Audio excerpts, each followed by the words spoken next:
the heart of the New York Times reporting from Friday, which has brought us to today, Sandra. Okay, a couple of things, Catherine. Gates was sitting here 30 minutes ago, and he talked about the impeachment you just referred to, and we asked whether or not he would get the votes, and he did not have a clear answer.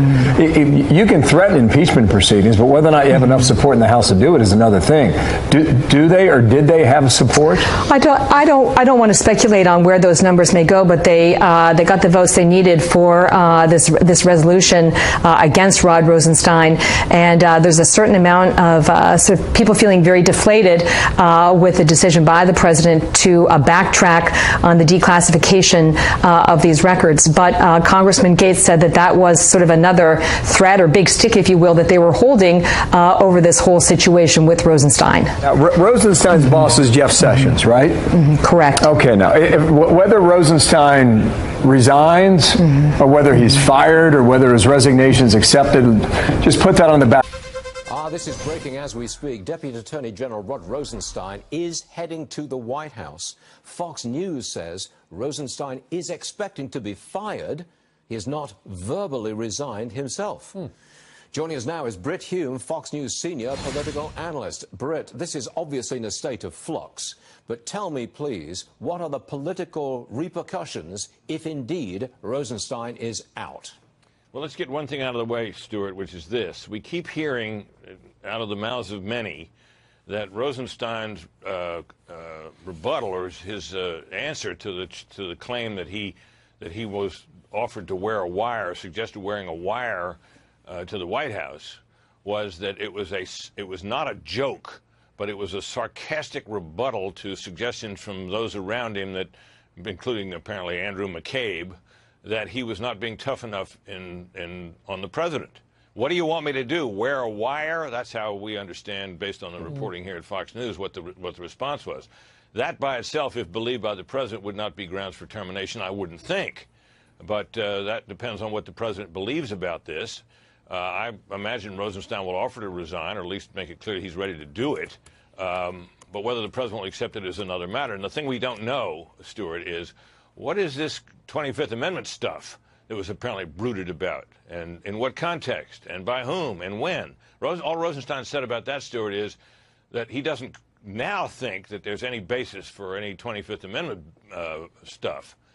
Well, that doesn't mean he didn't think that before, so that would have to be ironed out as well. Everything comes down to this meeting, I think. But it just adds to the view that it is chaos within the White House, and the president is, you know, a little unbalanced. I mean, that's what it reinforces. It reinforces that point of view. Well, it may tend to do that, but remember, this was supposed to have happened back in spring or late winter of 2017. There's a lot of water has been under the bridge since then. You remember, Stuart, that Rosenstein was thought to have had quite a strained relationship with the president for quite a long time.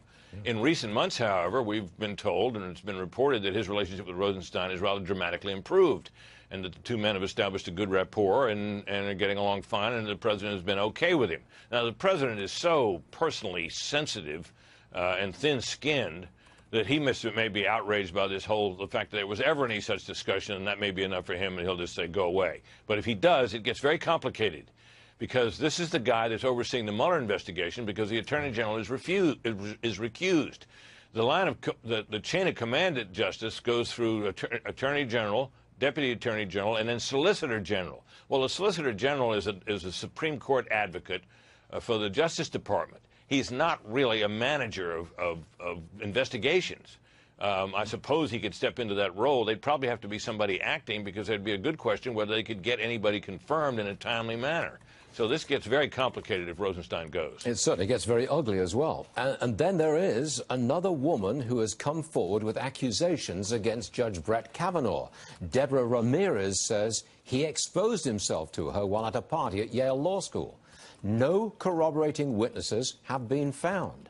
Yes, and she says she was drunk at the time. Yeah. I can only imagine what would have happened if I had taken this information to any editor that I ever worked for back in my newspaper days and since, and said, here's my story, let's go with it. I think I would have been defenestrated. This is really very shaky stuff for a publication like the New Yorker to go with. I mean, it was so weak that the New York Times is telling us that it couldn't verify it and therefore didn't do it. So this is pretty thin stuff. And yet it furthers the Democrats' demand to delay everything. Senator Feinstein is saying, look, delay the lot, put everything on hold. And that would be a success on the part of the Democrats. I think their intention is to delay until after the November elections. Yeah, I think that's right. Of course, we've got a ways to go here. And even, Stuart, keep this in mind. I don't know that it'll come to this, but if this hangs fire for any longer and we somehow do go through all of October with it unresolved, and the Democrats win the Senate, the new Senate doesn't get seated until January. So they could still run Kavanaugh through the Senate on a party line vote in a lame duck session after the election. I don't think that's a likely scenario, but it's possible. And remember also, we got all of October ahead of us before the election. So there's time here for this to play out. And of course, now enters stage left Michael Avenatti with a claim that that's even more extravagant than the one from the woman at Yale. So the circus atmosphere grows, and heaven knows what the scene will be like in this hearing coming up on Thursday if it in fact comes to pass. I will resist using that expression with you again, Britt. I've never seen anything like this before. Let me move on to the president, who will be speaking at the United Nations tomorrow. Big speech before the assembled world leaders. What do you expect him? What do you want to hear from him? Well, I haven't really thought about what I want to hear, but what I would imagine, he will be very tough on countries like Iran, which is really in the crosshairs now. And there's a lot of evidence, Stuart, that our sanctions against that country are having a very powerful effect on the state of affairs in that country, with shortages developing and so on. So Iran is in trouble, and this is a moment where he stands firm here. And others do as well, and a lot of the countries have, because he's really been given the choice over there. Ronnie's been given the choice over there. You trade with the United States, but if you trade with Iran, you can't. And so that is really a problem for Iran. They're in trouble. Well, the president is standing firm on just about everything, isn't he? I can't think of a single area where he's backed off. Yeah, that's true. Although in recent days, he's been pretty circumspect in his comments about the original Kavanaugh accuser. That's true. Which is unusual for him. It shows you when he wants to or can be persuaded to, he can be disciplined. Yeah. I suspect his speech will be carefully prepared and disciplined. Yeah.